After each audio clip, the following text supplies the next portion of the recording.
1977 was an extraordinary year. It was a year of royalty and revolution.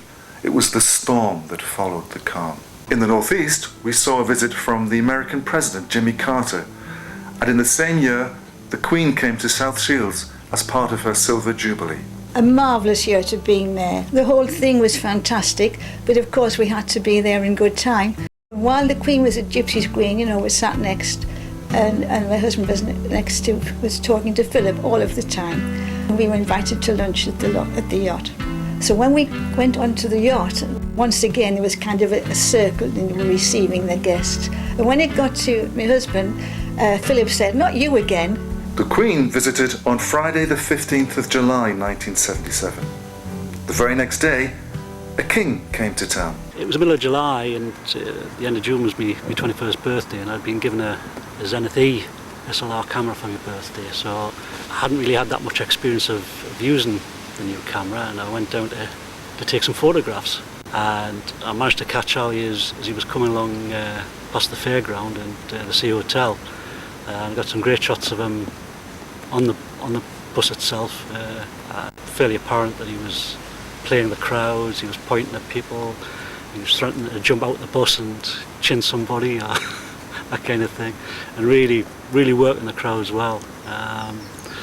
Unfortunately, it was, like I say, I didn't have the experience. I probably didn't take as good of photos as I could have now, but in them days it was the best I could do. But all the same, the photographs of Ali and South Shields. I remember my dad giving us a lift through, and then us making our way down the road there, and coming out at the bottom here next to Gypsy's Green, and it was just packed. I'd never seen so many people, and it was just magic. There was just people floating around everywhere, and it was just so exciting to see this guy, this Cassius Clay, Muhammed Ali, that we'd all been dreaming about, and all anybody ever wanted to be when they were younger was the champion of the world. And we had visitors, of course, from the three twin towns, and they were all with us, and we're on the top of the bus, and it rained. So at one point, at one of the pubs we passed, I said to my husband, "Get a bottle of whiskey," which he did. And it was so cold and so wet, we passed the bottle of whiskey round, but at least it warmed us through for a few minutes.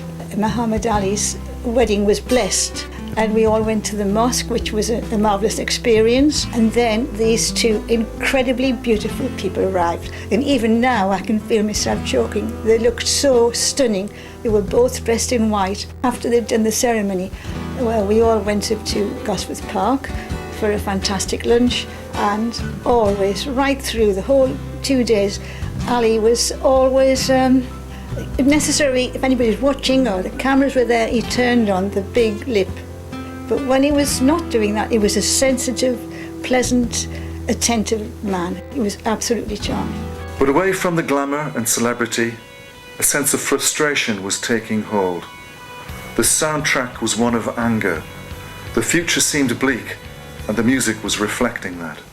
I think the music change in 1977 was really down to the blandness that was being presented in the charts. Novelty singles, very middle of the road stuff, bands appearing on top of the pops that were no better than a cabaret act, and it was no wonder that punk revolution came along.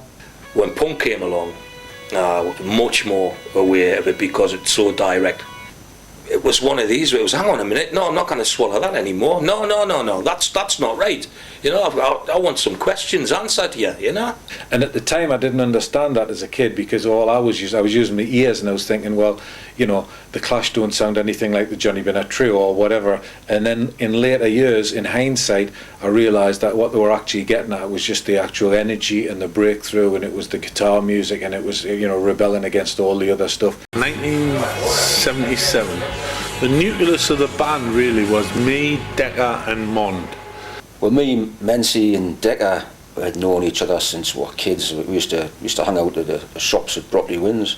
It was, yeah, Decca, I'm forming a band, and you were going to be the drummer, and I wasn't doing too much at the time. I thought, well, it'll be a bit practice. Well, I had a couple of bass players come and go. We used to rehearse initially in a youth club called Percy Hudson in Bidacor, and I seem to remember the first gig was there. I think we did a show for the kids. And we only knew 6 songs. Youth, so we played the same 6 songs with 3 times. We found out you could hire the Bolingbroke Hall in South Shields for about £10 or something like that. And we had a big enough following by then to be able to do that. You used to get 200 or 300 people in. We used to play there regular, and I mean, what we'd done for like, you know, the pensioners, it was like, yeah, the admission was like a bag of coal. Well, there was coal wagons turning up, tins of soup.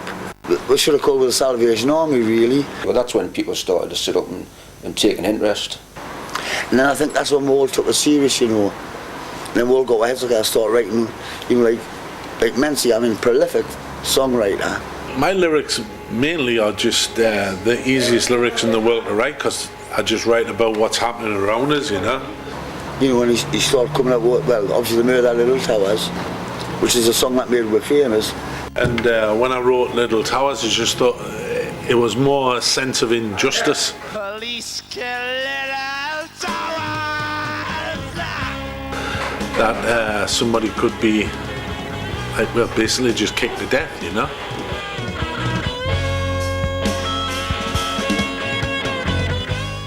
We played in Acklanton Prison in Northumberland, and we actually sneaked Gary Bushell in. We pretended he was a roadie, and we sneaked him into the prison with a camera. I mean, if he'd been caught, he would have ended up stopping in there, I think. A lot of people don't believe that, you know. They think it was like a made-up publicity stunt, but it really happened. It definitely happened. Yeah, we went in there. The prison chaplain booked as a gospel band. And it wasn't just a couple of songs, was it? Oh no, done a full set. Done police suppression in Little Towers. That went down a storm, didn't it? But that got me some great press, if nothing else.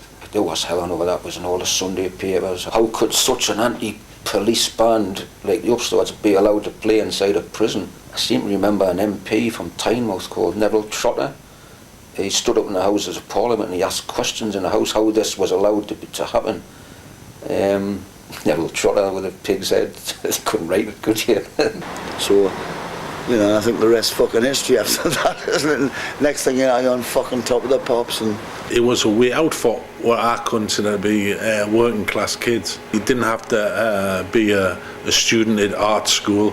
You didn't have to be prolific in music. You could just bang a dustbin lid and you were away, mate. I never thought I would ever be with EMI Records and do an album in Abbey Road Studios where the Beatles used to use. We were in the Studio 2, the one they actually used. If I was sitting in the shipyards putting lights up and Type 42 destroyers, if somebody said you're going to do an album in Abbey Road, I would just laugh. I'm an alright guitarist. I'm not a great guitarist, but I couldn't see it happening. Imagine how I felt, you know, you end up drinking with like Hollywood movie stars, and who ended up a great friend of mine, Marty Feldman, who I loved and adored. It's not all thanks to Malcolm McLaren. He thinks he invented punk, but he didn't. I've been a lucky man. But that's what punk did. It made people's dreams come true. The end of the 1970s saw people looking forward to a new decade. Would we ever see a year like 1977 again? Fuck's sake. Aye, happy days.